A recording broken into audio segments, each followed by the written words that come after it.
मित्रों नमस्कार। स्वागत है आपका मेरे शब्दालंकार उभयालंकार उपमा और रूपक के वीडियो आप देख चुके हैं। अब मैं उत्प्रेक्षा अलंकार का वीडियो लेकर आया हूँ। वीडियो को शुरू से अंत तक देखिए, आप पूरी तरह समझ जाएंगे। अंत तक जाते जाते उत्प्रेक्षा अलंकार क्या होता है, किस तरीके से पहचानना है, किस तरीके से उदाहरण देने। चलिए शुरू करते हैं। उत्प्रेक्षा अलंकार की परिभाषा है, उपमेय में उपमान की संभावना व्यक्त की जाती है, वह उत्प्रेक्षा अलंकार होता है। यद्यपि दोनों में भिन्नता होती है, लेकिन फिर भी उनके समान धर्म होने के कारण बलपूर्वक संभावना व्यक्त कर दी जाती है। उपमेय में उपमान की संभावना व्यक्त करने के कारण ही ये उत्प्रेक्षा अलंकार कहलाता है। चलो पहचानेंगे कैसे? तो इसमें वाचक शब्द होते हैं, ज्यों, जानो, जन हूं, मानो, मनु, मन हूं, जनु, इव आदि वाचक शब्दों से इसकी पहचान की जा सकती है। ये इसको मानो को यूं भी लिख देते हैं, दो बार लिख देते हैं, जानो को भी ऐसे लिख देते हैं, तो आप ध्यान रखिएगा। तो ये इसकी पहचान हो गई है। वाचक शब्द ये ट्रिक बन जाते हैं। देखिए जैसे उपमा अलंकार की ये ट्रिक है, मुख चंद्रमा के समान है। मुख तीनों ही अलंकार में, उपमा में, रूपक में और उत्प्रेक्षा में, तीनों में ही उपमा और उपमेय दोनों होते हैं। लेकिन देखिए मुख चंद्रमा के समान है, यहां समान वाचक शब्द है। आपने पहचान लिया क्या कि उपमा अलंकार है, उपमा अलंकार है, आपने पहचान लिया। ठीक है, तो मुख हो गया उपमेय, चंद्रमा हो गया उपमान, और समान ये वाचक शब्द हो गया। अब दूसरा उदाहरण है, मुख चंद्रमा है। मुख के ऊपर चंद्रमा का आरोपण कर, अब अभेद बताया गया है, आरोपण कर दिया गया और अभेद बताया है। मुख और चंद्रमा में कोई भेद रखा ही नहीं, और 90% तो ये निशान लग जाता है, तो आपको बताया ही था पिछले वीडियो में। तो हमेशा सही नहीं होता, पर 90% सही होता है। मुख चंद्रमा, मुख और चंद्रमा में अभेद बताया है, कोई अंतर नहीं बताया है, इसलिए कौन सा अलंकार हो गया? रूपक अलंकार। अब आइए, मुख मानो चंद्रमा है, इसमें भी मुख उपमेय है और चंद्रमा उपमान है, तीनों में यही बात है। लेकिन यहां वाचक क्या है? मानो। यहां वाचक क्या है? समान। उपमेय उपमान तो सेम है, समान है, लेकिन यहां वाचक का फर्क हो गया। मुख में चंद्रमा की संभावना व्यक्त की गई है, उपमेय में उपमान की संभावना व्यक्त की गई है, इसलिए यहां अलंकार हो गया उत्प्रेक्षा। तो आप समझ गए होंगे, तीनों में अंतर भी समझ गए होंगे और तीनों में समानता भी समझ गए। समानता यह है कि दोनों, इन तीनों में ही उपमेय उपमान, उपमेय उपमान, उपमेय उपमान होता है। ठीक है, इसमें समानता बताई जाती है, इसमें अभेद बताया जाता है और इसमें संभावना व्यक्त की जाती है। चलिए आगे चलते हैं। कोई भी अलंकार तभी समझ में आएगा जब उसका आप उन पंक्तियों का अर्थ करेंगे।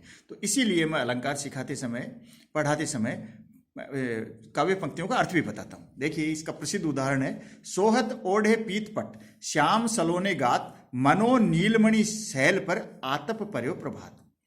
सोहत यानी शोभित होते हैं, ओढ़कर, पीला, पीत यानी पीला, पट यानी वस्त्र, श्याम सलोने गात, श्याम यानी सांवला, यहाँ श्री कृष्ण भी अर्थ आएगा, सलोने और गात यानी शरीर। तो श्री कृष्ण जी पीला वस्त्र अपने शरीर पर ओढ़े हुए, अपने सलोने शरीर पर ओढ़े हुए ऐसे शोभित हो रहे हैं। कैसे?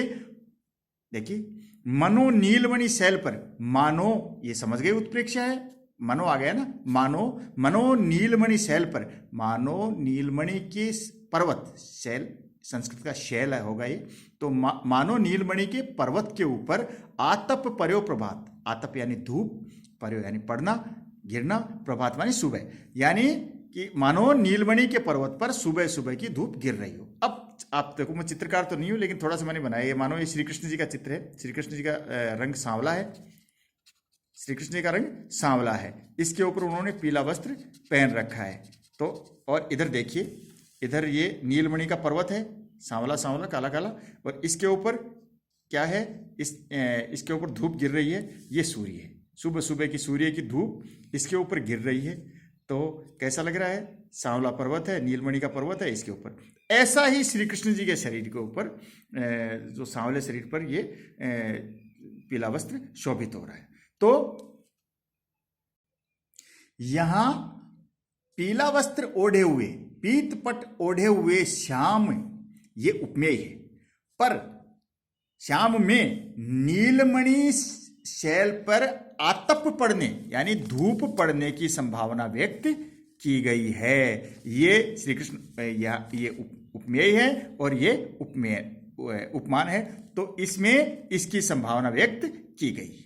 चलिए आगे चलते हैं। दूसरा उदाहरण, सर फट गया उसका वही मानो अरुण रंग का घड़ा। ये घड़ा हो गया, ये आप घड़े को ऐसा बना दो और ये उल्टा घड़ा रख दोगे तो आप सर हो गया। अब इसमें से घड़े में से लाल रंग होगा तो फूट जाएगा तो खून बाहर निकलेगा। ऐसे ही सिर को कोई फोड़ देगा तो इसमें से खून निकलेगा। तो इसमें संभावना क्या, ये उपमेय है, उसका सिर ऐसे, ये सिर है उपमेय, सिर फट गया उसका ऐसे सिर फूट गया, मानो, ये उपमान है, उपमेय उपमान। मानो, समझ गए उत्प्रेक्षा है, मानो लाल रंग का घड़ा फूट गया हो, ये सिर को, सिर फूट गया तो लाल रंग का घड़ा फूट गया हो ऐसा लग रहा था, तो मानो आ गया उत्प्रेक्षा अलंकार है। तो सर के फूटने में लाल रंग से भरे घड़े के फूटने की संभावना व्यक्त की गई है। चलिए उत्प्रेक्षा के भेद पढ़ लेते हैं। उत्प्रेक्षा के 3 भेद हैं। हेतु उत्प्रेक्षा पढ़ते हैं सबसे पहले। जहां किसी कारणवश उपमेय में उपमान की संभावना दिखाई जाए, उपमेय में उपमान की संभावना कैसे, उदाहरण देखिए, विरह के आग सूर्य जरी कांपा, मानव रात दिवस वही तापा। पहले अर्थ देखिए, विरह यानी जुदाई, वियोग, वियोग की आग अग्नि में, सूर्य यानी सूर्य, जरी यानी जला, कांपा यानी कांप गया।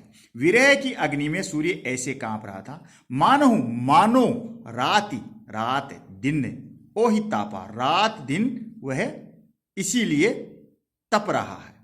अब पूरा अर्थ कर लीजिए, विरह की अग्नि में सूर्य जल के ऐसे कांप रहा है, मानो रात दिन वह इसी विरह की, नायिका की विरह के कारण ही वो रात दिन तप रहा हो। तो इसमें सूरज के रात दिन जलने का कारण क्या बताया है, नायिका के विरह की अग्नि। तो किसी कारणवश उपमेय में उपमान की संभावना दिखा दी गई है, तो इसलिए यहां हेतु प्रेक्षा अलंकार है। क्यों है, क्योंकि नायिका की विरह अग्नि से मानो सूरज रात और दिन जलता रहता है और कांपता रहता है। हेतु प्रेक्षा द्वारा सारी सृष्टि को ही आग में जलते दिखा दिया गया है, और इस वाचक शब्द से आप पहचानिए। चलिए दूसरा भेद है वस्तु उत्प्रेक्षा। जहां सामान्यतः एक वस्तु में दूसरी वस्तु की संभावना व्यक्त की जाए वहां वस्तु उत्प्रेक्षा होती है। उदाहरण देखिए, रत्नाभरण भरे अंगों में ऐसे सुंदर लगते थे, ज्यों प्रफुल्ल वल्ली पर सो जुगनू जगमग जगते थे। ये ज्यों शब्द आ गया वाचक शब्द, तो यहां से आप पहचान लेंगे। आगे इसका अर्थ करते हैं। नायिका के सुडोल अंगों पर रत्नों के आभूषण ऐसे सुंदर लगते थे, मानो ज्यों प्रफुल्ल वल्ली पर यानी प्रफुल्लित लता के ऊपर सौ जुगनू, सैकड़ों जुगनू जगमगाहट कर रहे हों। तो यहां उपमेय उपमान का भाव है। संभावना क्या व्यक्त की गई है कि यहां नायिका के शरीर पर पहने वाले जो आभूषण हैं ये उपमेय है। इनमें लताओं पर जगमगाते जुगनुओं की, जो ये उपमान है, जुगनुओं की संभावना व्यक्त की गई है, इसलिए यहां वस्तु उत्प्रेक्षा अलंकार है। तीसरा भेद है अंतिम भेद फलोत्प्रेक्षा। इसमें अफल में फल की संभावना की जाती है, अर्थात जो फल या उद्देश्य नहीं होता उसी को फल या उद्देश्य मान लिया जाता है।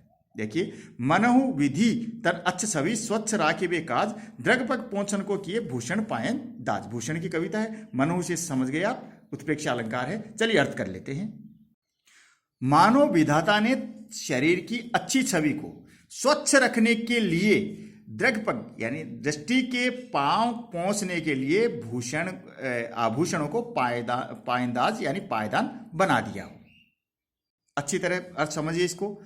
पग पहुंच कर आते हैं घर में पायदान से, और यहां द्रग के आंखों को पूछकर, आंख किससे पहुंचेंगी, आंख पूछेंगी भूषण यानी आभूषणों से।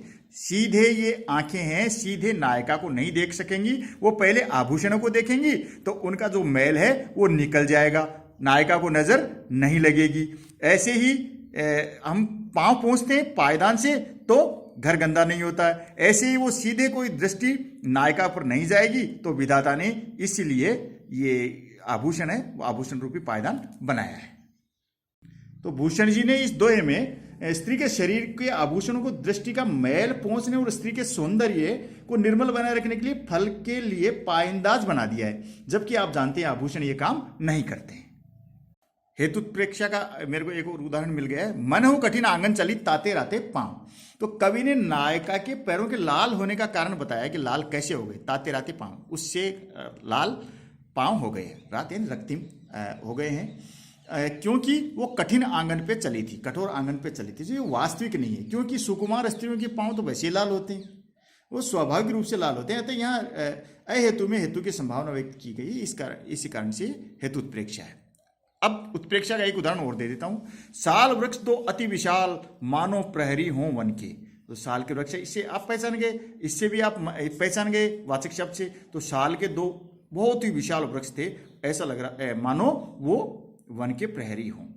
तो आप समझ गए कि उपमेय में उपमान की संभावना व्यक्त करते हैं। उपमेय में उपमान की संभावना, वहां उत्प्रेक्षा अलंकार होता है। उदाहरण और भी है। कहती हुई यूं उत्तरा के नेत्र जल से भर गए, हिम के कणों से पूर्ण मानो हो गए पंकज ने। चलिए अब तीनों में अंतर देख लेते हैं एक बार और। उपमा, रूपक, उत्प्रेक्षा। उपमा में उपमेय उपमान होते हैं, रूपक में भी उपमेय और उपमान होते हैं, उत्प्रेक्षा में भी उपमेय और उपमान होते हैं। लेकिन फर्कता क्या है, अंतर क्या है? उपमेय और उपमान, इसमें तो समानता बताई जाती है। उपमेय को उपमान के समान बताया जाता है। रूपक में अभेद आरोप किया जाता है, कोई अंतर नहीं रखता, दोनों को आरोपण कर दिया जाता है, अभेद। और उत्प्रेक्षा में संभावना व्यक्त की जाती है। अब उपमा में वाचक शब्द होते हैं सा, सम, सरिस, समहु, सी, समान, इव, सो आदि। रूपक में कोई भी वाचक शब्द नहीं होता। और उत्प्रेक्षा में मानो, मनो, मनहु, जानो, जनो, जनहु, ज्यों आदि वाचक शब्द होते हैं। उपमा में साधारण धर्म होता है, जैसे चांद भी सुंदर है और मुख भी सुंदर है। रूपक में कोई साधारण धर्म नहीं होता है, वो तो अभेद आरोप होता है। और उत्प्रेक्षा में भी साधारण धर्म होता है, संभावना व्यक्त कर दी जाती है। तो दोस्तों, मेरा ये वीडियो आपको अच्छा लगा होगा।